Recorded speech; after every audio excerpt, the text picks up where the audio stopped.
Jesus Cristo organizou seu ministério em 3 pilares: o sacerdócio, ou seja, a autoridade de Deus dada aos homens para agir em nome dele, para a salvação de seus filhos.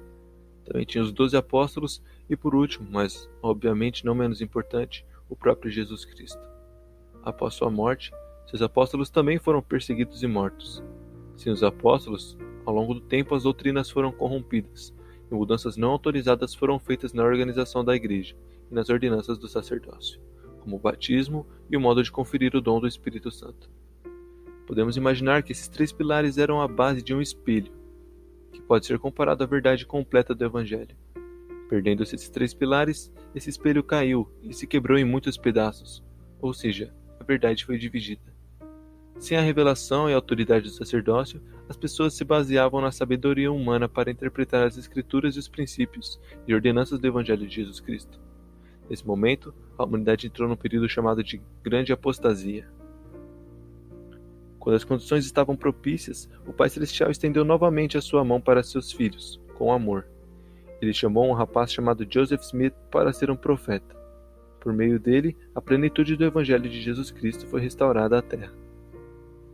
Joseph Smith morava nos Estados Unidos, talvez o único país que desfrutava de liberdade religiosa na época.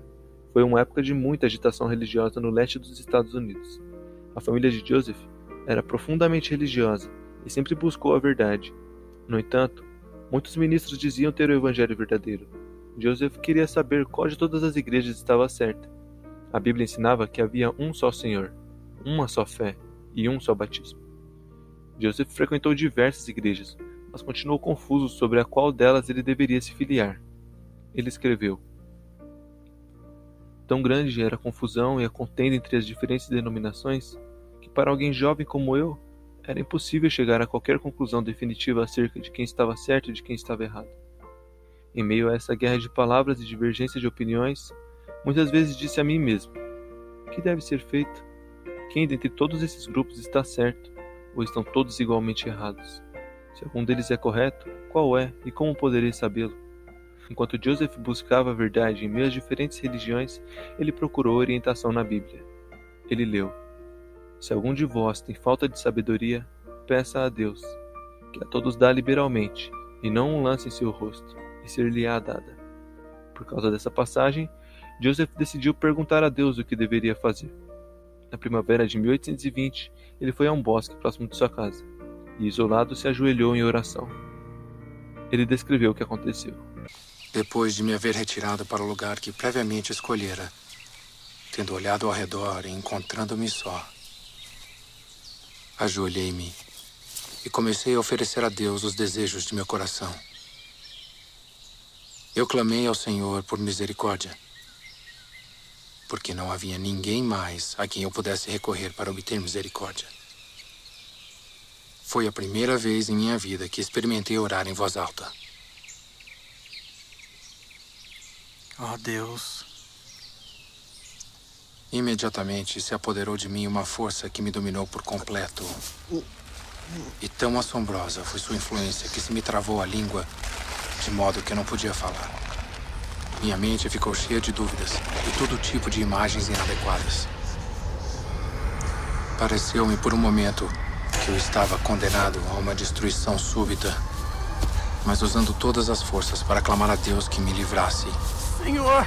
Minha boca foi aberta. Tem misericórdia de mim. E minha língua foi solta. Perdão.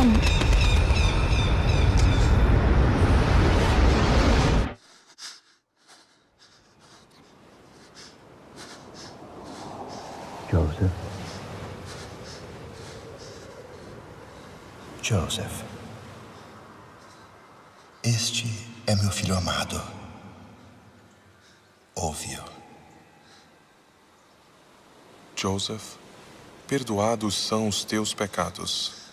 Eis que sou o Senhor da glória. Fui crucificado pelo mundo, a fim de que todos os que crerem em meu nome tenham a vida eterna.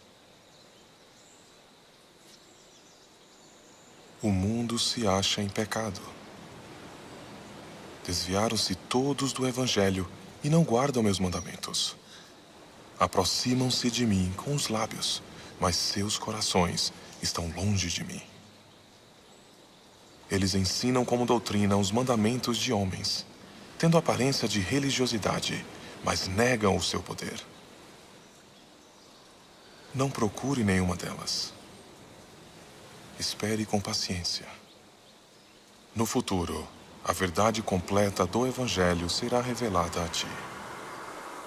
A época em que vivemos é chamada pelos profetas da Bíblia de os últimos dias, ou a dispensação da plenitude dos tempos. Esse é o período de tempo que vem logo antes da segunda vinda de Jesus Cristo. É a dispensação final. É por esse motivo que a igreja se chama a Igreja de Jesus Cristo dos Santos dos Últimos Dias. Um profeta vivo dirige a igreja hoje. Esse profeta, presidente da Igreja de Jesus Cristo dos Santos dos Últimos Dias, é o sucessor autorizado de Joseph Smith. Ele e os atuais apóstolos receberam sua autoridade de Jesus Cristo, por meio de uma cadeia ininterrupta de ordenações desde Joseph Smith. Essa mensagem sobre a restauração pode ser verdadeira ou não. Podemos saber que ela é verdadeira pelo Espírito Santo, conforme prometido no livro de Mórmon. Depois de ler a mensagem do livro de Mórmon e ponderar sobre ela, toda pessoa que deseja conhecer a verdade precisa perguntar em oração a nosso Pai Celestial, em nome de Jesus Cristo, se ele é verdadeiro. Para isso, dirigimos-nos a nosso Pai Celestial. Agradecemos por nossas bênçãos e pedimos que saibamos que a mensagem do livro de Mórmon é verdadeira. Ninguém pode conhecer verdades espirituais sem orar. Em resposta às nossas orações, o Espírito Santo nos ensinará a verdade por meio de nossos sentimentos e pensamentos. Os sentimentos que vêm do Espírito Santo são vigorosos, mas geralmente também são delicados e serenos. Ao começarmos a sentir que as coisas que estamos aprendendo são verdadeiras, temos o desejo de saber tudo o que pudermos sobre a restauração. Eu sei que essas coisas são verdadeiras. Eu sei que Joseph Smith naquele bosque teve uma visão. Sei que o livro de Mórmon é verdadeiro. E sei que, se nós perguntarmos, nós receberemos a resposta. Esse é o testemunho que eu deixo. Em nome de Jesus Cristo. Amém.